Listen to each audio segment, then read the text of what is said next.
नमस्कार. बाप्पा येतोय. आपला सर्वांचा गणपती बाप्पा आता येतोय.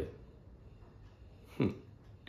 मी सहज विचार करत होतो, की पूर्वीच्या काळामध्ये जेव्हा मी गावाला असायचो आणि गणपती आगमनाची आतुरतेने वाट बघायचो, ती आतुरता वेगळी होती. आता देखील आहे. आता ती वाढली आहे. पण कशी वाढली आहे ती आता?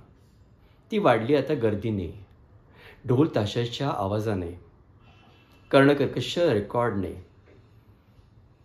नको असलेल्या गाण्यांमुळे आणि डीजेवरती होणाऱ्या हडीस्तुत्यांमुळे.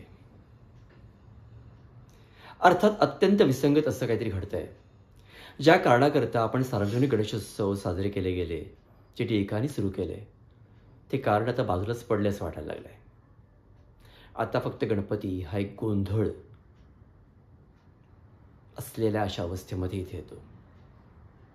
म्हणून असं वाटतं की आता थोडंफार आपण शांतपणे जावं. थोडंसं बाप्पाचं जे वैशिष्ट्य आहे ना, त्याच्याकडे बघितल्यानंतर वाटतं की हा आपला आहे.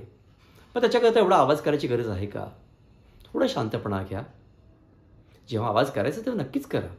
पण थोडा मधुर, मृदू करा. म्हणजे काय होईल? उत्सवाचं महत्त्व आणि गोडवा आणखीन वाढेल. कधी कधी मी गणपती मूर्ती बघतो तेव्हा मला थोडंसं एक वेगळं पण वाटतं.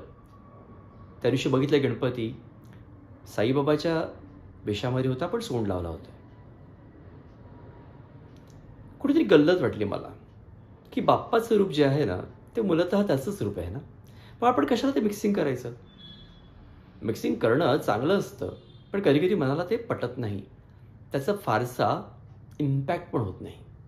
तेव्हा मला वाटतं आपल्या गणपती बाप्पाचं जे ओरिजिनल सगुण स्वरूप आहे ते ठेवावं आणि त्याला शांतपणाने, मांगल्याने आपल्या घरी आणावं, आपल्या उत्सवदारी आणावं, आपल्या सार्वजनिक ठिकाणी आणावं.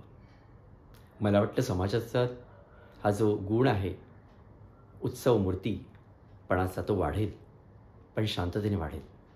आणि त्यामुळे फायदा काय होईल? लोकांना उत्सव अधिक आपला वाटेल आणि निकोप अशा दृष्टीने आपण एकमेकाशी संबंध ठेवू, जेणेकरून समाज हा एक बॉन्डिंग कायमचं ठेवेल. तेव्हा बाप्पाच्या उत्सवाचा उचित उपयोग करा, उचित कारणाने आणि उचित वागण्याने. नमस्कार.